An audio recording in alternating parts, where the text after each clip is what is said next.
कुछ लोग सिर्फ अहले बैत को मानते हैं और सहाबे किराम को नहीं, या उसमें से कुछ को मानते हैं और कुछ को नहीं।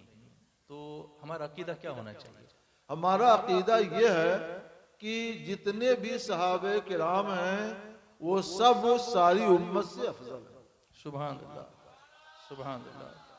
हुजूर सल्लल्लाहु अलैहि वसल्लम ने फरमाया, अकरिमु असहाबी फइन्नहुम खियारुकुम, मेरे सहाबा की ताजीम करो क्योंकि वो तुम में सबसे अफजल है। सुभान अल्लाह, और सुभान एक अल्लाह। हदीस में है कि हुजूर सल्लल्लाहु ताला अलैहि वसल्लम ने फरमाया, ला तसुब्बु असहाबी फलौ अन्ना अहदकुम अनफqa मिस्ल उहुदिन ज़हाबा मा बलगा मुद्दा अहदिहिम वला नसीफा।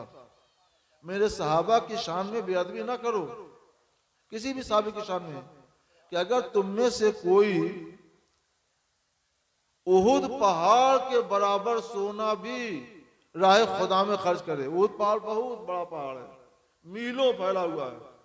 उहुद पहाड़ के बराबर सोना भी राह खुदा में खर्च करे, तो मेरे किसी साहबी ने आध से जो भी अल्लाह के रास्ते में खर्च किया तो ये उहुद पहाड़ बराबर सोना उसके बराबर नहीं हो पाएगा। सुभान अल्लाह, सुभान अल्लाह, सुभान अल्लाह। मैं सोचता तो पहले बचपन में जब हदीस सुनी थी कि कहाँ उहुद पहाड़ और कहाँ आधा शेर जौ, कहाँ जौ और कहाँ सोना, और कहाँ पहाड़ बराबर और कहाँ आध शेर, क्या मुनासिबत है, ऐसा क्यों है?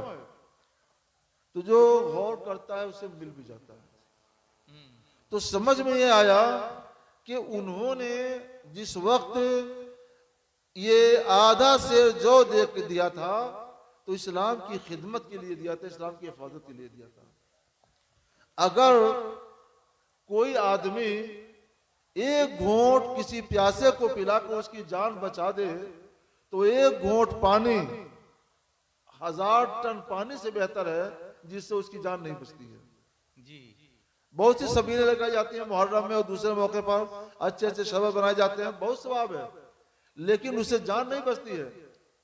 अगर किसी ने एक घूंट, किसी की प्यास से जान जा रही थी और एक घूंट पानी पिला करके किसी ने उसकी जान बचा दी तो एक घूंट पानी हजारों मन शरबत से बेहतर है, सुभान अल्लाह। करोड़ों मन शरबत से बेहतर है। जी, सुभान अल्लाह। इसी तरह से साहबे कराम ने आज से जो देकर जो इस्लाम की हिफाजत की, इस्लाम को बर्बादी से बचाया, वो हमारे उहुद पहाड़ के बराबर सोने से भी बेहतर है। जिन्होंने इतनी बड़ी खिदमत की है उनके बारे में हर आदमी सोचे कि उसके ईमान का फैसला क्या होना चाहिए। ईमान है तो यही फैसला होगा कि सबकी ताजीम करना चाहिए, सुभान अल्लाह, सबकी ताजीम करना चाहिए। सुभान अल्लाह। कुरान पाक में है, तमाम सहाबा के बारे में अल्लाह फरमाता है, वकुल्लन वअदल्लाहुल हुस्ना, अल्लाह ने जितने सहाबा हैं सबके लिए जन्नत का वादा फरमा लिया है। सुभान अल्लाह, सुभान अल्लाह, सुभान तो अल्लाह। जब कुरान कहता है सारे सहाबा जन्नती, रसूलुल्लाह कहते हैं सारे सहाबा तुम में सबसे अफजल, सरकार फरमाते हैं कि उनका आधा शेर जो भी तुम्हारे उहुद पहाड़ के बराबर सोने से भी बेहतर है, तो उनके बारे में हम अहले हक अहले सुन्नत व जमात का अकीदा यही है कि वो लोग तमाम उम्मत में सबसे अफजल हैं। उन्हीं के जरिए हमें अल्लाह की किताब कुरान मिली है, उन्हीं के जरिए हम तक रसूलुल्लाह की हदीस मिली है, उन्हीं के जरिए हम तक इस्लाम पहुंचा है, उन्हीं के जरिए हम तक इस्लाम के अहकाम पहुंचे हैं। उनका हमारे ऊपर बड़ा एहसान है, इसलिए हम उनके एहसान का शुक्रिया अदा करते हुए उनका अदब करते हैं, उनकी ताज़ीम करते हैं, उनको जन्नती मानते हैं। सुभान अल्लाह। तो हम अहले बैत की भी मानने वाले हैं और हाँ। सहाबा की भी मानने वाले हैं। अहले सुन्नत का है बेड़ा पार असहाबे हुजूर, नज्म है और नाम है इतरत रसूलुल्लाह की। सुभान अल्लाह, सुभान अल्लाह। एक शख्स बीमार है, पेशाब की थैली लगी हुई है, न उठ सकता है न चल सकता है, जिसको इंग्लिश में कहते हैं ही इज बेड रिडन। तो क्या तयम्मुम से नमाज पढ़ सकता है? न उठ सकता है न बैठ सकता है, पेशाब की थैली भी लगी हुई है, हाँ, तो पेशाब खतरा बराबर आता रहेगा। आता रहता है, हाँ, वो पेशाब तो निकलता ही रहेगा हाँ, उसका। पेशाब बराबर निकलता ही रहेगा। जी। वो वजू करे, हर नमाज के वक्त में ताज़ा वजू करे, और उस नमाज जब तक कि नमाज के वक्त बाकी है तब तक नमाज पढ़े, कुरान की तिलावत करे, और भी जो इबादतें वजू से जुड़ी हुई हैं वो इबादतें कर सकता है। लेकिन वो बिस्तर पर है, उठ नहीं सकता। अच्छा, जी। कोई वजू करा दे। अच्छा, कोई करा दे उसको। हाँ, कोई वजू करा दे, वो लेटर है जी। और इस तरह बर्तन रखा जाए कि उसके लेटे लेटे उसको वजू करा दिया जाए। तो चेहरा भी धो दे, हाथ भी धो दे, पाँव भी धो दे। कौन सी पोजीशन होगी जब वो तयम्मुम उसके लिए जायज होगा? किस जब हालत जब पानी ना मिले और पानी के इस्तेमाल पर उसे कुदरत ना मिले, तब? हाँ, यानी पानी इस्तेमाल करेगा तो बीमारी बहुत बढ़ जाएगी।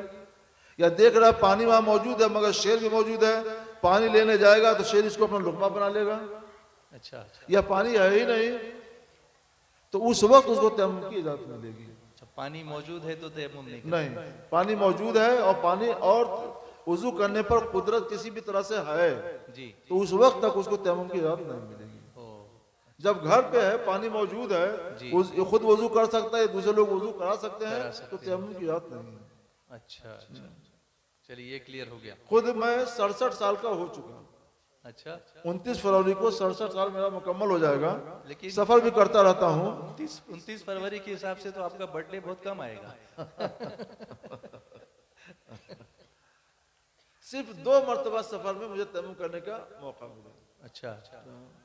एक मरतबा अहमदाबाद से सूजा शरीफ जा रहा था, 8 घंटे का रास्ता था और ऐसे इलाके से गाड़ी गुजर रही थी कि कहीं पानी का नाम निशान नहीं था और कोई जगह भी नहीं मिल रही थी जहां हम लोग वजू करें। तब क्या करते, वक्त जा रहा था, मैंने कहा गाड़ी रोक दो और फुटपाथ पर तयम्मुम किया और सबने तयम्मुम किया। वहीं पर हम लोगों ने जमात से नमाज पढ़ ली, सलाम से फारिग हुए जब तक सूरज निकल गया।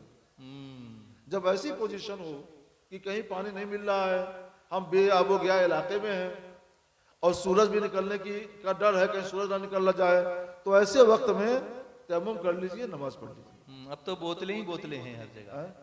अब तो खैर बोतलें ही हैं। तो लेके चल सकते हाँ, हैं। एक मरतबा मैंने बोतल से भी वजू किया। जी गोरखपुर से मैं आजमगढ़ जा रहा था, जी रास्ते में बसों का जाम लग गया ओ, और फजर ही की नमाज थी जी। और ऐसी जगह हम लोग जाम में फंसे थे जहां दूर दूर तक कहीं पानी नहीं दिया रहा होगा तो क्या पता। तो रोड पर मैंने अपने बिस्लरी बोतल से वजू किया, वहीं मुसल्ला पे जाकर नमाज भी पढ़ी सुभान अल्लाह। और नमाज की बरकत ये हुई, नमाज पढ़ के फारिग हुआ और गाड़ी चल पड़ी। सुभान अल्लाह, सुभान अल्लाह, सुभान, कहिए ना सुभान अल्लाह। आप लोग जाग रहे हैं ना, तो आवाज तो आनी चाहिए, एक बार और बोल दीजिए। माशाअल्लाह, अल्लाह सबको जल्दी मदीने की हज़ी नसीब फरमाए।